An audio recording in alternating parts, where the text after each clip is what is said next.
All right, I'd like to thank the Atlantic for hosting us tonight, and especially Lindsay Polloway and Michelle Delgado that have been my contacts. They've just been absolutely wonderful. And Jim, thank you for making this event happen for us here in this lovely venue.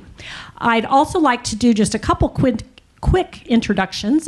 We are joined tonight by our Vice President and Dean of Student Life, Shar Burgess.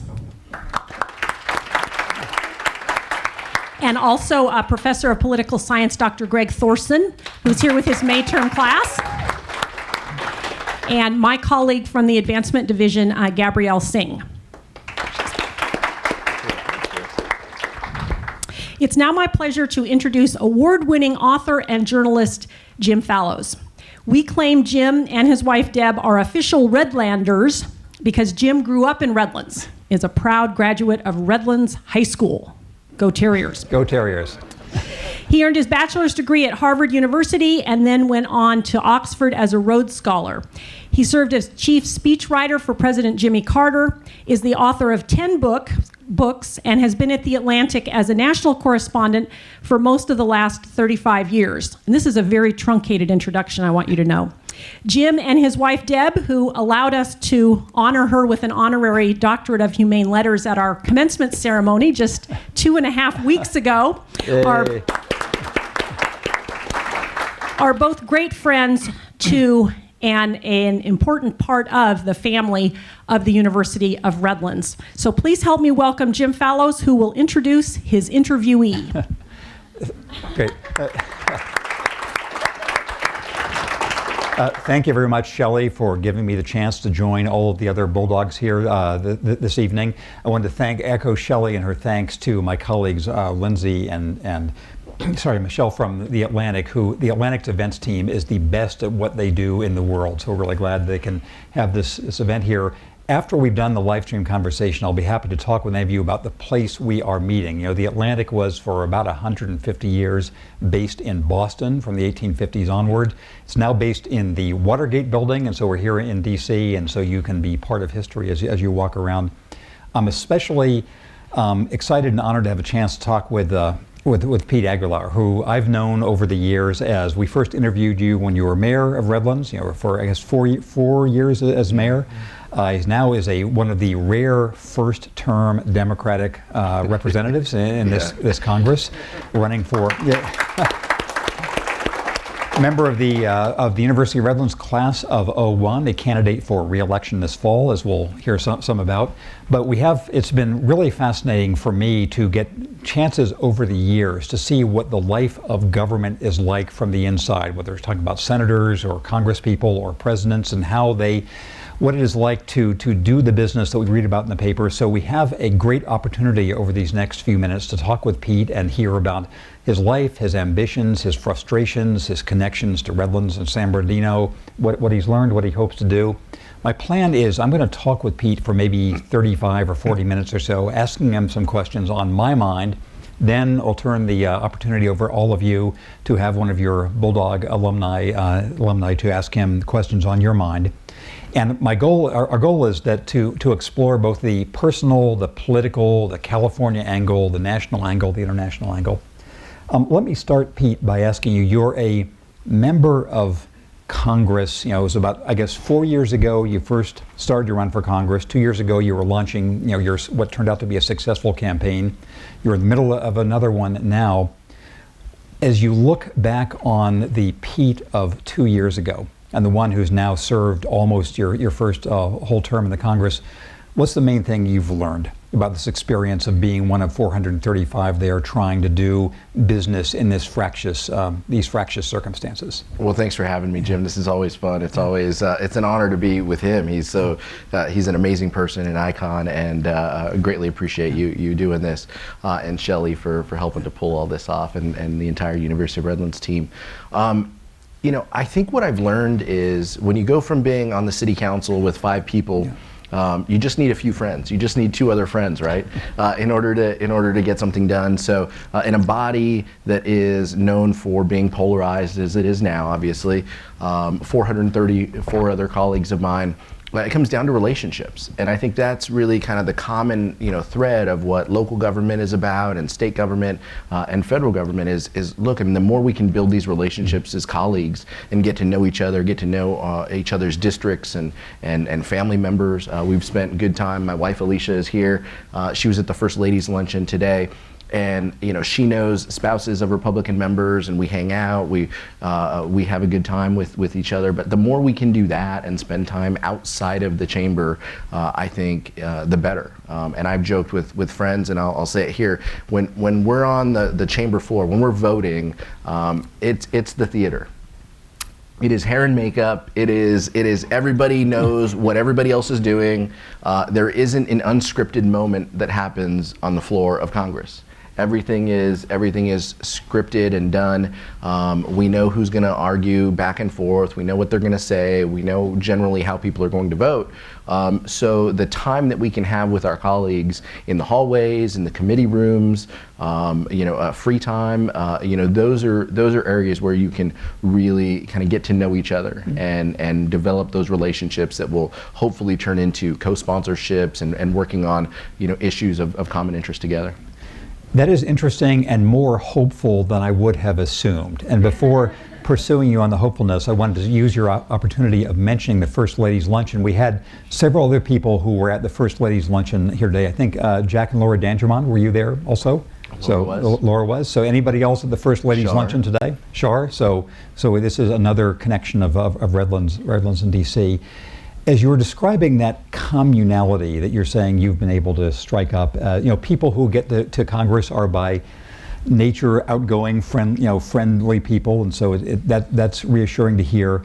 Most of the accounts we read in the press suggest that's not the case. You and I have discussed before, as Deb and I have traveled the country, we've seen local government functioning this kind of collegial way, but it seems from afar that there's just this kind of polarization in the national level. You're saying that is the kabuki, and beneath that kabuki there's. Look, I mean, I think that it's still there. But what I would argue is I think that among members of Congress who have been there a short tenure, 2, 4, 6 years, I think there is a common interest of us that we need to work together. We need to get along. There's more that we have in common. But traditionally, if you turn on the television, the back and forth is among leadership. It's among folks on both sides who are speaking on behalf of their delegations, as they should. But they've been around a while, and so I think that among those folks, we call ourselves similar to school, freshmen, sophomores, those who don't have the tenure. I think we do get along, and a lot of us, we bond among those who have families who travel back and forth every weekend. Those are the relationships that I've been able to build, and that I think my colleagues are interested in too. In the news today, there was a lot of attention to a meeting between somebody who seems to symbolize the polarization and somebody who's been positioning himself as a kind of reconciling figure, that being respectively the prospective Republican nominee and the Speaker of the House. And so as Paul Ryan has been positioning himself as sort of a figure of centrism and concord, is that something that people from your side of the aisle would say too? Do you view him as a unifying figure? I think we view him as wanting to make the body work. I think he believes in the institution. He believes in regular order of committees actually doing work and bringing bills to the floor. But I mean, I would also say that this is a political town, and the Speaker, his views, his budget that he carried forward for years and years, cut a lot of programs that I care about. Medicare, child nutrition.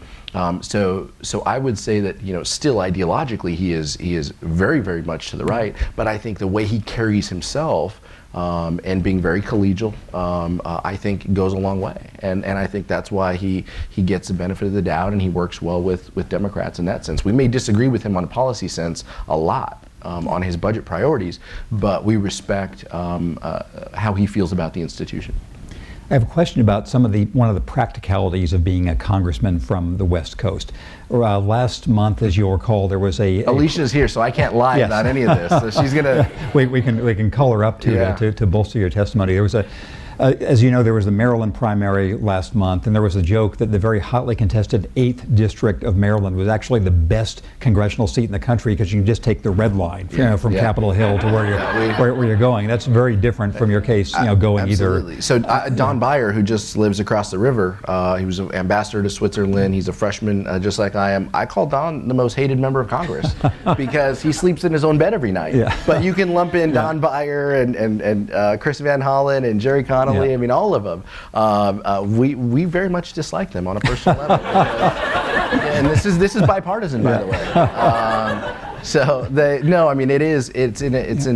we are in envy of their position. So I have a sort of practical question and a historical allusion. The historical allusion for the students here from Greg Thorson's class. I remember eons ago when I was studying American government or American history in college, there was a book called The Washington Community 1820 to 1840 or something like that. I think the author was named Young. It's been a long time.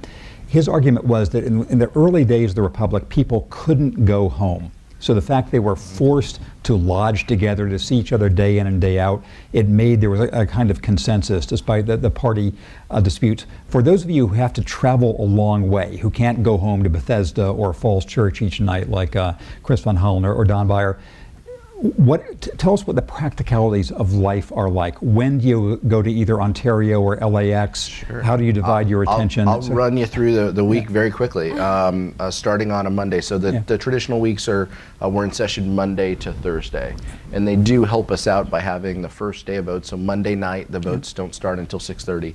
So my normal day would be waking up at 4 and being in the car by 4:30 a.m. Pacific, headed to LA.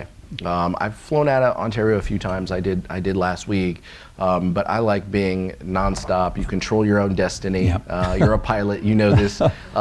So once you get up in the air, give me Wi-Fi and just leave me alone and give me. I own stock in 9D. I am American Airlines 9D. That is me right on the aisle. So I take that flight. There's about between 7 and 11, 12 other members of Congress on the same flight.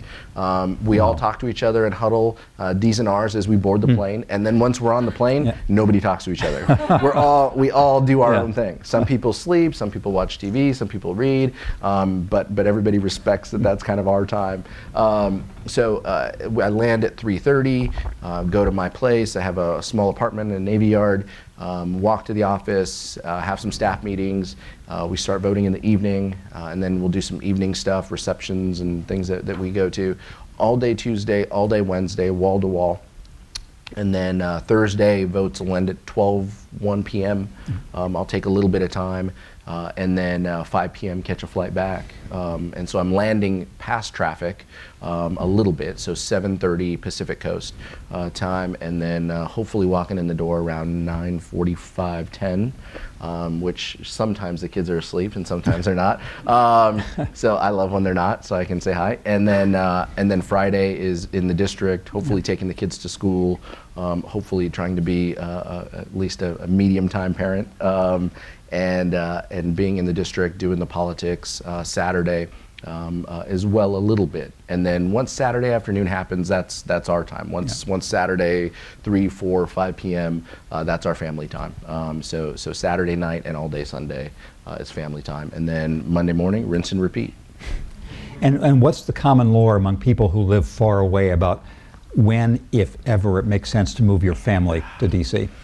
I think it's different for both parties. I think Republicans have been branded and beat up at times for going Washington, right? You don't want to go Washington by living in D.C. So I think they're much more likely to live to keep their residence back at home, and that's why you see 60 members of Congress-ish living in their offices. And Alicia talks to the spouses. And you're saying 6-0 or 16? Wow. 6-0. And I would say that the ideological split is probably 50-10, R's to D's. And so, I would, and maybe 1 or 2 women, but predominantly male. And so you sleep in your office, you have a cot, you sleep on the couch, you have a Murphy bed if you really are committed to it, and then you shower in the house gym in the basement of Longworth in the morning. But you better wake up at 6 a.m. before your staff gets there. So that's not for me, but that's what a lot of people do. So I mean, it's different for everybody. I think that I don't think it makes sense for us right now, although every election, every 2 years, I think we'll have the conversation as a family. But I think that this place got along better, to your point, when people did stay here. And I would say, based on the stories we've heard, and Alicia shared with me, a lot of it had to do with spouses. You're less likely to beat up, Jim if Deb and Alicia are going to see each other at the soccer field, and Alicia's going to say, "Hey, I don't want to be hearing about you beating up Jim on the floor and getting upset with him. So you guys got to figure this out." And so I think that's when the institution, worked better. But I don't think that we're going to go back to that overnight. It's just. I mean, it's different for everybody, but I'm from Southern California. I'm a Southern California kid, fourth generation. Alicia's the same, so we want to raise our kids in Southern California too. Let me ask you about a couple of issues of substance of particular interest to Redlands, to California, to you. One of them, of course, is immigration. My hypothesis is that until Donald Trump appeared with his "they're sending us criminals, they're sending us rapists, etc." speech, less than a year ago, immigration was not a white-hot issue across the United States. You had, the kind of turmoils you've had through American history, but basically the assimilation process was going on. And obviously, the 31st district, where you're from, where many of us are from, is a place where ethnic change, ethnic diversity has been a very, very big issue. How do you view both the substance of immigration reform right now and the politics that have emerged and will be played out in the rest of this year? I think you're right, and I think your piece, captured that. It wasn't in the forefront of people's minds, 12 months ago. It was something that, gosh, I really wish Congress could, get along and do something. Yeah, but it probably wasn't a top 3 issue in 90% of the country.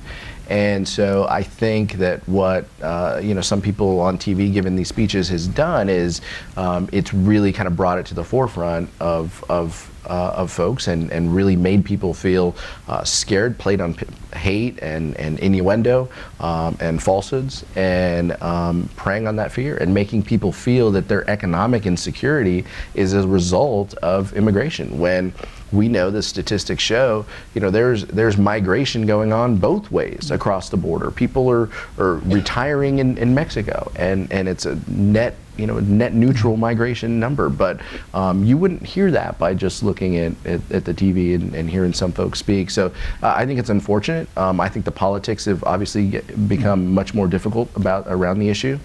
A bipartisan bill that the Senate passed just a couple years ago. It's a non-starter. Speaker Ryan is only Speaker Ryan because he promised his delegation that he wouldn't bring this up to a vote this year.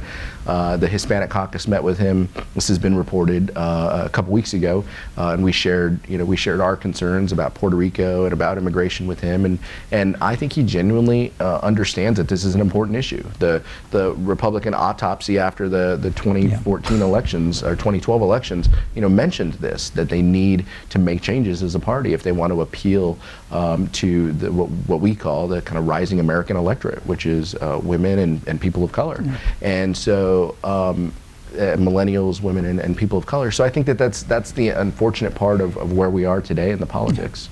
And two political questions about this. First, what's the Latino proportion in your district? By census, it's 52%. Yeah, and so I'm curious about what you think the turnout and other ramifications will be of Trump as the nominee. Also, as you look towards assuming you're in the Congress next year, what are the prospects of actually passing an immigration reform bill? I hope so, because both candidates are talking about this, right? And I hope that the next president, whoever she may be, uses their capital to address this issue. I think this is the #1 issue that we can do, on a bipartisan basis. And I think there are votes. If you put this on the floor, I know that there are Republican votes for it. Now, are there enough? Are there 2030 right now, I don't know, but I think come January, February, there would be enough votes in a bipartisan way in order to get it done. So I hope that this is the top priority of a new administration. But people are going to have an option to go to the polls and make choices, which is what they always do in November. And you're going to have one candidate that blames the entire economy and our uncertainty that we have economically on immigration, basically, and then you're going to have another saying we are a country of immigrants and we need to value, we share the same values, there needs to be a process. So I hope that the American people make a decision that Congress respects. But after that, we run in different districts. We don't have a popular vote election, and the districts that send us to Congress are gerrymandered and done in a way that are very, very difficult. So that's going to be where we have some work to do. Yeah. The other issue of substance I wanted to ask you about is one that has made San Bernardino famous. As you probably a year ago, many people hadn't heard of San Bernardino. Now they've all heard of it in a bad way. I'd like to ask you these related questions. First, how your colleagues have reacted to the shootings last December in San Bernardino, biggest city in your district. Second, the larger question of guns. I was until yesterday in Australia doing some events like this, and the main point of puzzlement people there kept saying is, we had our Port Arthur massacre, we were able to deal with our gun problem. I said, I was optimistic about everything in the United States except this. I did not think it was politically possible to change the landscape of guns. Tell us about the reaction to San Bernardino and the gun issue generally. Yeah, not a lot of gun shows to visit in Australia, right? No, I appreciate it, the question. Now, I used to tell people, where are you from, what district? California 31, halfway between Los Angeles and Palm Springs. Yeah. That's always my answer, right? Yeah. So the last couple months, where are you from, what district? California 31, San Bernardino, where the tragedy occurred. And people know, because you're just trying to give people context of where you are geographically, and it's sad that's the case. But I think the community has come together incredibly strong as a result of it. My colleagues have been amazingly gracious to me. Just personal stories. I was walking off the floor when I got the news, and we'd actually voted on a procedural measure, a previous question, a inside D.C. wonky vote, where we were voting to open debate on closing the terror gap, which is the fact that individuals who were on the terror no-fly list have access to firearms. And so we were trying to close that loophole, saying, look, we understand if you don't want to go, universal background checks or do all these things that have the support of 85% of the public, but you're not there. Can we just agree that George W. Bush and his Attorney General asked for this authority, and it's something that we should do? People who are on the no-fly list should not have access to firearms. Can we just do that? And it was defeated in a procedural vote and a partisan vote. So I walked off the floor and my phone started blowing up. And so got back to the office, turned the TV on, went straight to the airport, landed, was listening to the police scanner on the flight, and landed and was at the site at 10 p.m. press conference. My colleagues were gracious. Leader Pelosi called, Whip Hoyer called. They said, look, take whatever time you need. Is there anything we can do to help? When I got back, very honestly, Speaker Ryan resisted some in my party who wanted to do the moment of silence on the floor of the House. Speaker Ryan's office pushed back and said, we'll do the moment of silence when Mr. Aguilar is back, when the member of Congress who represents the district is back. So, and I was home for 2 weeks. Yeah. When I got back, we did the moment of silence. It was very gracious. His office treated me and treated my office with a lot of respect, and I appreciate that. Everybody was great. Ken Calvert has been great. We've authored a few things to help the process, to help the community get reimbursed for the costs, so we're working through that. On the broader issue of guns, I agree. I think that, but for me, it was Sandy Hook, right? It was Sandy Hook is the incident that if we're actually going to do something about this, this is sadly the type of incident that would push us to say, there's a balance here and we're not on the right side of it, and that didn't happen. And so I think it's unfortunate, but there's continues to be gun-related crime. They're very, very simple, easy things. I'm not going to be too political here, but I mean, clearly universal background checks, the terror gap issue. I mean, those are just two common sense things. Look, I don't want, the government's not going to take away anybody's gun or do anything. I mean, just let's make sure that everybody who wants to purchase a firearm goes through a background check. I just think that it's common sense and simple, but that's kind of how I grew up too, and some people don't always, grow up with those same, values and pieces. So it's unfortunate. Yeah. I don't see a lot of movement or change on that, even in a new administration. I have two more questions for you before inviting the rest of us to ask questions. One involves economics and your home district of San Bernardino. We've discussed before, over the years, a way in which in the United States and around the world, it's an era of polarization economically, where we see, there was a story in the New York Times yesterday, returns to hedge funds going down, payouts for hedge fund managers going up. There's some guy got $1 billion from his hedge fund that was losing money. San Bernardino is a famous in California and probably standing out in the United States case of the way that these pressures are really hurting a lot of people. It's as struggling a city as there is in the country. What have you been able to either advocate as a congressman from San Bernardino, or to recommend, what can you do as a congressman to sort of deal with some of these the problems, the economic problems people in San Bernardino have? Well, I mean, it comes down to jobs in the economy, and we've been focused on the legislative platform to make sure that we're advocating for those ideas and issues. But specifically, when it comes to San Bernardino, we've advocated, and we hope that we hear good news. There's promise zone designations. So the city of San Bernardino has applied for a promise zone designation, which basically, it used to come with a bucket of money when Congress first started this in 2009-10. Now it comes with additional scoring for your grant applications. So when the city goes to HUD to ask for grant dollars, they can score a little higher, and their projects will be received a little better. So it's those types of things that we're really, really pushing for. I talked to the HUD secretary a few weeks ago. I've made my case pretty forcefully, but those are the breaks that San Bernardino needs. But to your point, I mean, to me, it's when I go into schools and read to kids, and I mean, the fact that 90% of school-age kids in San Bernardino are living below the poverty line.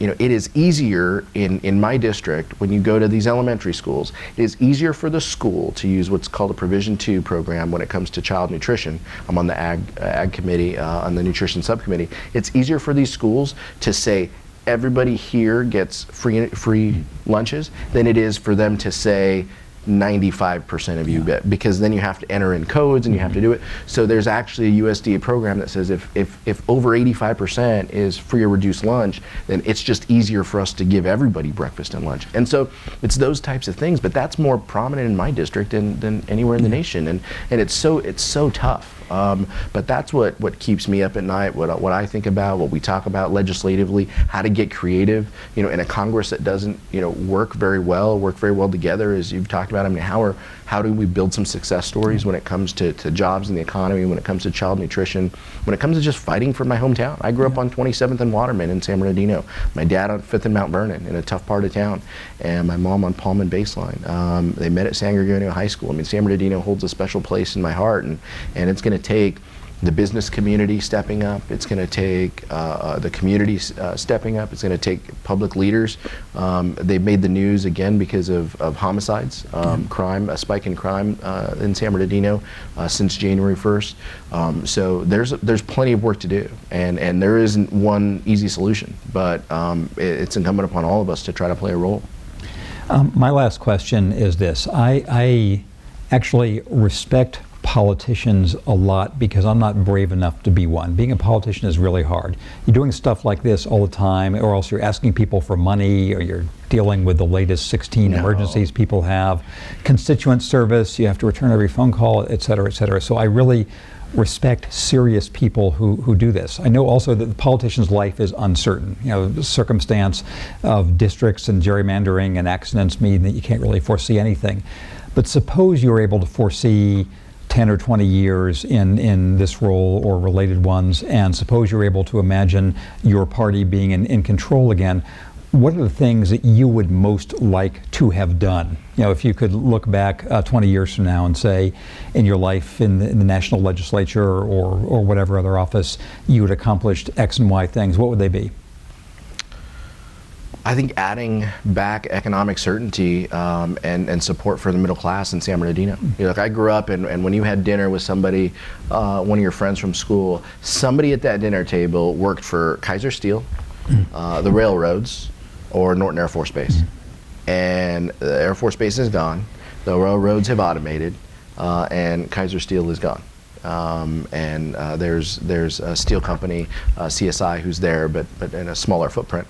So those were the jobs that you could go to without a college degree, work your way up, become a homeowner, and impress upon your kids that they have to go to college, that they have to work hard, but that there was that path to the middle class. And it seems that path is getting narrower, and especially in our area that's been impacted. So what I would like to play a role in is how do we bring that back? And it's going to take a lot of things. There isn't one easy solution, but we're going to have to lean on incredible people who keep their businesses, you know, in the region, like the Dangermans, who have made a commitment to the community in so many ways, not just from an employment perspective, but from a philanthropic perspective. But we need more, and so we're going to have to recruit businesses, and that means, you know, economic zones and opportunities, and making San Bernardino County business friendly and attractive. And part of that is we're going to have to grow up in how we build homes, and Redlands is doing a decent job. You know, they're going to add housing downtown. Jack's playing a role in that. The rail programs. I mean, we're going to have to be a big city, and we're going to have to grow up a bit, and that means smart land use decisions, smart employment-based decisions. It's not going to be easy, and it's not going to be quick, but I want to be able to play a role in it. And I don't want credit. I don't want, you know, I want to play a role, and I know that we can do that. And I know that it's attainable. A lot of things have to happen. It's like playing Jenga, but I mean, I can see the outline, and I want to play a role in making making people say, I want to go to San Bernardino. I want to raise a family in San Bernardino. I love San Bernardino County. I want my business in San Bernardino County. Those are the things that we need. And you want my kids to go to the University of Redlands. Absolutely, Yeah. absolutely. I try not to play favorites, but I always do. So I'm going to give you all a chance to ask questions now. So you'll say your question. I'll repeat it for benefit of the webcast, and then Congressman Aguilar will answer. Who has a question? It's a little like inside the actor's studio here. Yes, that's right. Yes, I've always modeled myself on James Lipton. Yeah. But he I like it. he is a pilot, so I have that in common with him. So yes, sir. Yes. I just have a question about campaign finance reform and Citizens United. I mean, I've seen a couple news reports recently. It's been out there. Especially in the campaign, Bernie Sanders talking about overturning Citizens United. But there have been the exposés like on 60 Minutes where they had the hidden camera in the RNC headquarters. I don't think they were in DNC, but Right. showing members of Congress in what basically is like a cubicle trying to ask for money and they're showing the chart saying you need to devote 4 hours when you should be obviously dealing with constituents. I'm just curious, outside of overturning Citizens United, which is going to take more, I would say, more Democrats in Congress, I mean, what can, say, constituents do? What can members of Congress do? Where is the path that we can get you out of the cubicle and doing more constituent activity? And I'm going to repeat the question. Just that you know, the question of money in politics and the reality of having to sit in windowless rooms, making, dialing for dollars all day. Apart from the ruling of Citizens United, what else can happen to address this problem? Well, legislatively, there are things that we can do. I mean, we need to support small dollar contributions that are meaningful, and that means building a wide coalition of people who want to see you be successful. And I think that there are legislative proposals. I've signed on to a few that do that. Whether there's a public matching fund component or not, I mean, I don't know. But the problem is, and the reason why you'll hear us talk about Citizens United so much is, even if we have 10,000 small dollar donors who want us to be successful, want us to be able to communicate our message in an effective way, if one person decides to spend a lot of money to drop on my head to say that I'm an evil person and I vote for bad things, they can do that. And so until you take that piece away, until you take that forgive the pun, that kind of bullet out of the chamber, then it doesn't matter what we do here. Now, some of the proposals, do say that they make exceptions if somebody digs into their pocket and puts a lot of money in, or if outside influence, spends a bunch of money. Those are reasonable. That's getting back to some fairness. But clearly having a campaign finance system that rewards people for building broader coalitions to communicate their message is the most effective thing we can do. But I will tell you, in my district, if you ask people, are you concerned about Citizens United? They're going to be like, no. I mean, I want to know where my next paycheck's going to come from. So it isn't. It's very important from a process perspective, but it isn't universally understood or liked or viewed as a top 5, 10 issue even. A quick follow-up to that. Has it changed anybody's calculation that the big money seemed to have backfired in the Republican presidential primary this year? No, because Okay. because the rule of thumb is those folks who have the resources to communicate their message generally do win. I mean, the presidential race is a little different, but most of us run in popular elections, basically, which is where you just need more votes. I mean, the presidential piece is a different puzzle because you have the Electoral College. So if you're spending a lot of money in the wrong states, that hurts you on the presidential side. Where I don't know what the statistics are, but the member of Congress that generally raises the more money and communicates their message tends to be the one who wins. Yeah, great. Over here, yes. Hey, Carlos. Carlos, by the way, Carlos Gomez was my roommate when I was a Tinker Scholar. We were living across the street at the George Washington University, the old Holiday Inn. Oh, sure, yes. Which is where they actually did the spying for Yes. Watergate. That's right. That's right. Where they actually saw them. So Carlos and I had a lot of fun that summer. Just following up on his question, your personal thoughts on term limits for members, because when you talk about right now we're in a presidential election year, and you hear nothing's going to get done. No one wants to be put on the record on any sort of tough vote. They don't want something that's going to come back to bite them in the fall.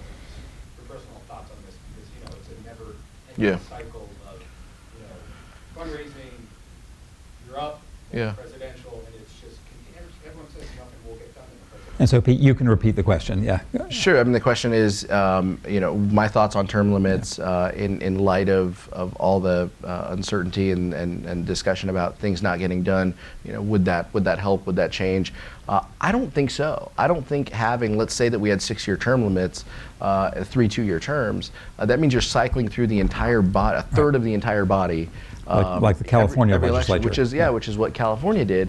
And so what you lose there, Professor Thorsten, is you lose the institutional knowledge of the body. And what you do is, now somebody has that knowledge. So the people with knowledge end up figuring out ways to be effective, and it becomes the staff, or it becomes the paid advocates, the lobbyists. So who in that stool of knowledge base, who do you want to have the most? Do you want it the staff, the members, or the lobbyists? And so apologies to those advocates and lobbyists who are in the room. But I think that's a genuine discussion. California did this and said, no, we don't like it. So then they changed it to 12 years now instead of 6 years in any chamber. So I don't. It's the easiest thing in the world for me to say I don't like it because I'm here and I don't want to. But I want to be here. I want to learn the job. And I feel confident enough in me and the people I surround myself with on the staff side that I don't need to be the most senior person in order to get something done. I will work harder, I will work smarter, and I will be effective on behalf of my community. And that doesn't mean that I'm going to be a ranking member. We'll entertain a brief follow-up. Yes. Just for the example of when they passed Obamacare, members who voted for it, you have to put your job on the line.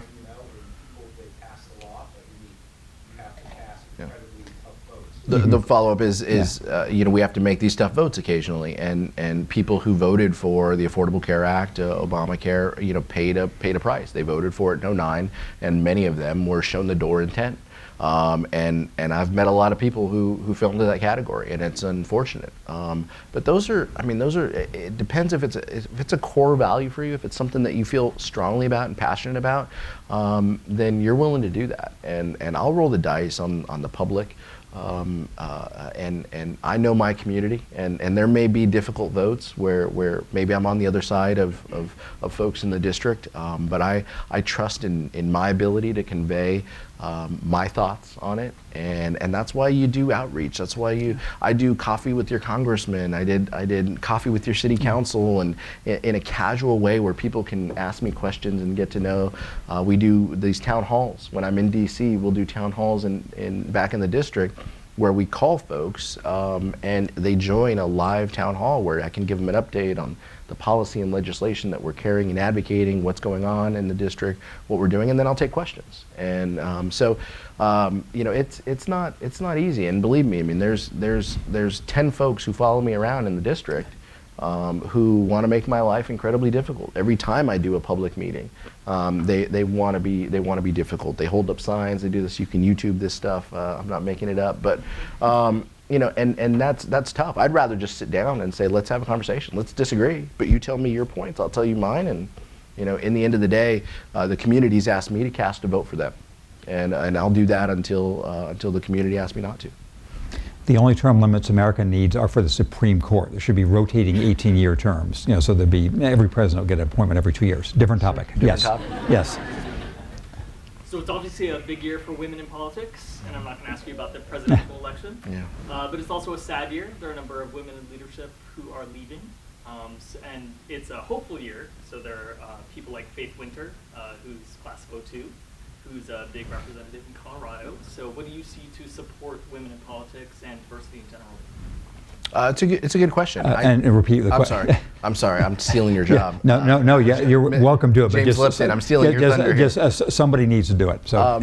So the question is about women in politics and what more can be done to increase diversity in the halls of Congress. But I would also say in every elected body that we have. Your elected representatives at every level should look like the communities in which they represent, period. And that means gender, that means ethnicity, that means LGBT. Let's how do we grow the number of people who are willing to do this? And as Jim mentioned, it's not easy, but you learn when you're exposed to it. And so that's why I'm a big fan of internships. I'm a big fan of getting people getting their foot in the door so they can experience what it's like in government. That's why Carlos and I came here on the Tinker, and folks were very generous and the university played a huge role in helping to foster that. But so the party apparatus can do something when it comes to recruiting, who they seek out to run for seats. That matters. And I can tell you that is a topic of discussion very often. But it's also something that can't be just a topic of discussion 6 months before an election. You have to grow and cultivate people and give them opportunity and then recruit them 2.5 years before you want them to run. And you have to give them the structure in order to make it happen. And it's tough to pick somebody off the street and say, you're going to run for Congress. But so we need a bench. We need people in the state legislature and people in local municipalities and water boards and school boards who have a skill set, who have a commitment to public policy and to shaping your community. And that's what we need to do. So it needs to come from the bottom up. But we don't do enough, I'll be honest. But I think that there are specific efforts that the party's doing. Women Lead. There's Emily's List, who recruits and advocates for women. So I think that there are things that we can do. And the Congressional Hispanic Caucus, the Congressional Blacks Caucus, they both work together in advocating for increased recruitment opportunities for those running for congressional seats too. Yes. So you were talking about economic development being a key concern of yours in San Bernardino County. So what are your thoughts on the future of economic development? Like one thing that comes to mind is say solar energy. I read somewhere where there's more jobs in solar energy than there is in mining industry nationwide. So things like that. Where do you see that? So the question is about the future of economic development, including new industries like solar, which is already out employing conventional mining. And you see that certainly in West Virginia. The coal industry is a tiny little thing now in terms of employment, but it has a huge footprint. And so when we were in San Bernardino, Deb and I doing our reporting, we were impressed at the ways in which they're trying to leverage the seemingly hopeless industry of warehousing to becoming a manufacturing progenitor, et cetera. So what are your thoughts on manufacturing and economic futures? Yeah, I mean, we need to create jobs for the 21st century economy, right? I mean, we shouldn't base it on a model that existed 40 years ago. So to your point about renewable energy and technologies, yes, we are putting up solar panels, throughout the area, throughout Southern California in the desert. But too many of those, solar panels are made in different states or abroad. So we've got to figure out that balance to support, the manufacturing side as well as the development and site-based pieces too. So I think those are the positive sides. But you're right. Yeah. I mean, and Jim reported on some of these. It's going to take creating that pipeline of opportunity too. And there are people that Jim's written about, Mike Gallo and others who are thoughtful leaders in San Bernardino who are working to give young people the skills they need in college, outside of college, in order to contribute to the new economy. And some of that is logistics and warehouse based, and others are technology and based. And I know one area that we've spent a lot of time on is the cyber world. Cal State San Bernardino has a cyber program that's nationally recognized, and that's something that I want to dig into. I want to figure out how we create a pipeline from the Inland Empire to the DoD and NSA and all these new cyber jobs, because this is a huge industry and huge threats that we face, and how do we make sure that our young people are in a position to benefit from that? And maybe it means doing some time in spending some time in public service and working for the government, and maybe they transition to private life too. But how do we make sure that all of that pipeline, there are portions of it within San Bernardino County? That's the tough part. But I'm very bullish on economic development in San Bernardino. I think that we have a lot of land, a lot of space. We just need to help foster some of these ideas. I'm going to give Pete just a moment to get some water to filibuster on this for a second. One of the big discoveries that Deb and I made in our travels is I had never paid any attention to vocational schools or really to community colleges. I've ended up thinking that while research universities are, of course, the crown jewels of American education, apart from the University of Redlands, that these community colleges and so-called career technical schools are really the place to do economic development, where you can have people who have non-college backgrounds having an alternative just to service sector jobs. They can get these high-wage skilled jobs. So that is, I believe in that, and so on. And incubator programs too. Yes. I mean, places where young people or people of any age can go and have an idea and help build it and have some shared spaces. They're doing this in LA, they're doing this in San Francisco incredibly well, and having an opportunity to pitch your idea to try to get capital to make it happen.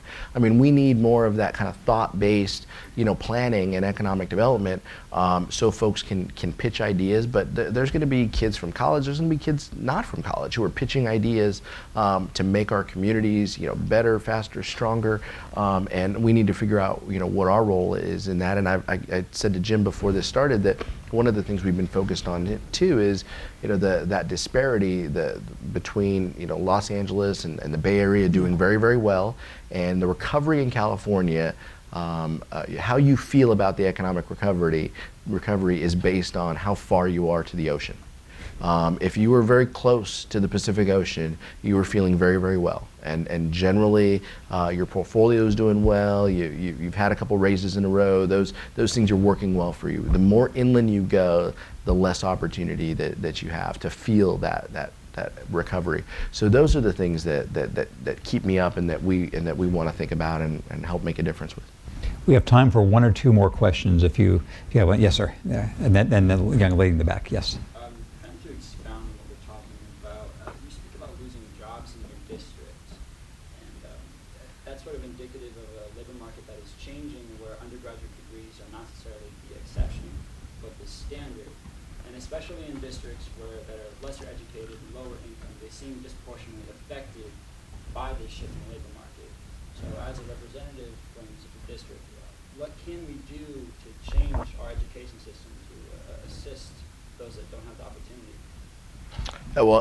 Yeah. So the question is, what can we do to help those, create the opportunity on the educational side? I can throw statistics and numbers, back at you on four-year college degrees. The number of people in San Bernardino County that have a bachelor's degree is about 19%. It's about 14 points lower than the Bay Area. So the number of people who are completing their degree in our area is low, to back up your point. So what do we do? And I think the president has had thoughtful proposals on this, free community college. The people that Jim has talked to in San Bernardino that are creating that vocation pipeline, those are pieces that are going to help. Because college may not be for everybody, but we have to do what we can to make sure that there's opportunity for everybody. And so those numbers, those 19% numbers, need to go up. We need to get closer to Orange County, Los Angeles, and eventually the Bay Area if we want to be able to compete. If we want to be able to have, technology centers, and we need to. The Inland Empire needs to be. I wrote a piece with Mayor Ron Loveridge, former mayor of Riverside, and in it.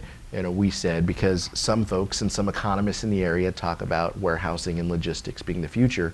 The problem is, the jobs per square foot of that warehouse is so terrible. Now, I don't beat up any job. I mean, it's incredible that they have employment. Amazon employs thousands of people in my district and throughout the region, but we need to figure out how we efficiently create employment and utilize our space appropriately. And that means we're going to have to engage in this conversation about what is best and what the best land use proposal is, and it means that that we're going to have to work together to figure this out. But in the piece, Ron Loveridge and I said the Inland Empire needs to give you a sense of place, a sense of purpose. That's what will draw the economy to us. That's what will create folks coming to place their business here. It can't just be the lowest cost market, the easiest, fastest, cheapest. We got to figure out what our sense of place is and build around that. And I think some cities and communities do it well, and I think that's what we need to continue to do. Thank you. Yes, young lady here. Yes. Well, I'm here, I'm sitting and I'm thinking of all the students that are graduating soon and they just finished their degree and what's next, right? And from my experience and from a lot of my friends that graduated from U of R, it's internships. And the internships aren't usually paid. And I'm thinking, being in DC, the Capitol Hill internships are notoriously known for being very difficult and also not being paid in their full-time jobs. So I'd like to know, you pay your interns, or what your thoughts on free internships? The question is about free versus paid internships. I'm jumping in for the congressman because here at the Atlantic, we actually led the way in the journalism business. We insist on paying all of our interns. Good for you. Yeah. We don't have paid internships, and I don't know many congressional offices that do. Quite honestly, we get a set budget. Within that budget, we do all of our hiring. So I have about 7 people in my Capitol office, 7 people in my district. All of our travel budget it comes from the same pool of resources. We've been incredibly blessed to have great interns, and we try to find them opportunities. Former Tinker scholarship person is now on our full-time staff as well. So we want to try to create opportunities for them. But honestly, I mean, that was kind of the that's my hat's off to the Atlantic and others who do that. But I think especially for kind of short-term summer internships, 6-month internships, I think that internship model is what I used, and I think there's something that students get out of that as well. I spent a lot of time, I was talking to Greg about this, and we spent a lot of time figuring out how to get our interns involved, not just answering phones, but how do you get them involved in the projects. We have 4 core project teams in my office. I don't want to walk out too much on all of them, but we have 4 areas that we're working on, and collectively they work in teams, my staff members in DC and in the district, together on these 4 area issues around veterans, education, jobs, and the economy. I mean, that's kind of how my district it functions, but interns play an incredible role in all of that. But we want to make sure our interns are successful, and if they want to be in government, if they want to be in politics, we want to try to help find them a way to do that. But it is, I don't know of many offices on Capitol Hill anyway that pay interns, unfortunately. But we have room, I think, for about 6 interns this summer, and I think just about every slot is filled. Some with Tinker scholarships and as well. So, but on the political side, we have people helping out as well, and the University of Redlands and has been a great partner in that as well. And we want to give young people an opportunity to see what it's like. I'm going to say something in the defense of the unpaid political interns, and this is a way also to give you 40 seconds to think about your final thoughts on the University of Redlands, which is that there were parts of the modern professional economy where unpaid internships were becoming really abusive. And in journalism, that was becoming the case. And so only people who came from comfortable backgrounds could afford to be interns for some, and so we tried to break that pattern. But in politics, you know, the opportunity you can get for these relatively short-term experiences is very valuable. I'll tell my intern story. So you were talking about how you and Carlos were roommates at George Washington University. Long before you, I also spent a summer working for Ralph Nader for pay of a total of $200 for an entire summer. My roommate at George Washington University then was a guy named Ed Cox, who I'd see each day, and he'd go about his business. One morning, I opened up the New York Times to see that his engagement to Richard Nixon's daughter had just been announced. So he'd been dating Tricia Nixon, you know, in our George Washington dorm. I didn't even know it. So it's a colorful place. Sometimes those internships, you know, yes, that's true. It's Real quickly, after my first internship in Washington with Mr. Janka, and it was a paid internship. That's Right. true. That's Yes. true. Yeah. Alumni, Yeah. making sure you get access. Mine was too. Janet Scheichels. I worked for Janet Scheichels, and it was a paid internship, and that's part of the Tinker program. So, you know, to make sure that folks have an opportunity. I think that's important. So both sides are important. We have a minute here before we turn it back over to Shelley Stockton to bid us all adieu. Tell us in 1 minute what the University of Redlands has meant to you and what you think it should mean to its alumni body.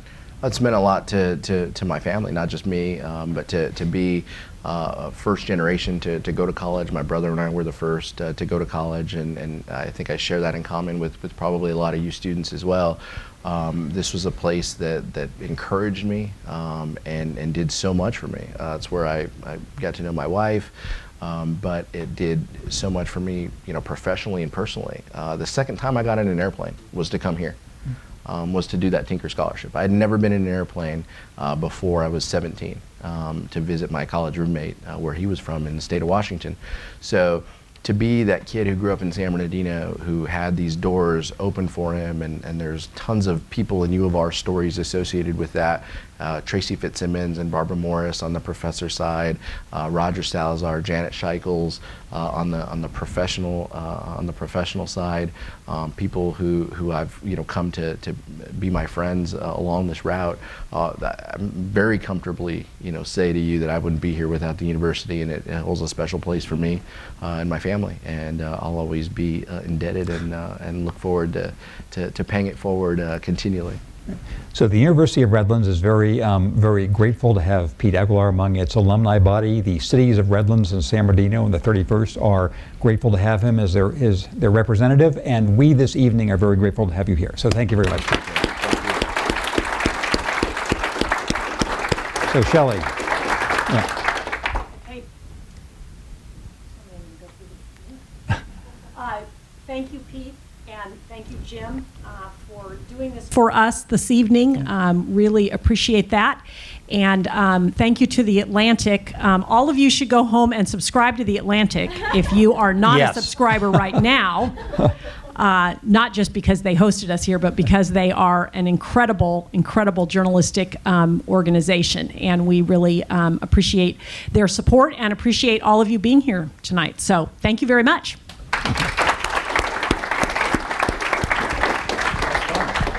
Very well done. Thanks. That was great.